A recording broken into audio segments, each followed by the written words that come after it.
Noi abbiamo raccolto la richiesta esplicita del prefetto rispetto anche alle dichiarazioni che abbiamo fatto oggi, per cui apriremo una nostra struttura per accogliere, per traguardare la notte, per raggiungere l'obiettivo che è stato concesso ai ragazzi per questa notte.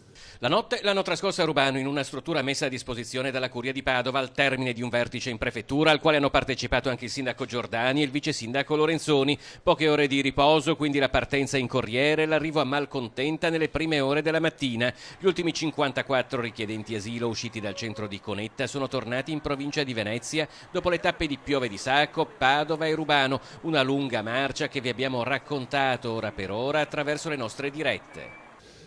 È stato raggiunto un risultato importante, ma più che altro è un discorso di umanità. Non è possibile lasciare 50 persone che dormono fuori all'addiaccio. Sulla marcia dei profughi non mancano le polemiche verso associazioni anche sindacali accusate più o meno direttamente di aver strumentalizzato la vicenda. Loro, i richiedenti asilo, ripetono solo che a Conetta non ci vogliono più tornare e come vivere in mezzo ad una strada.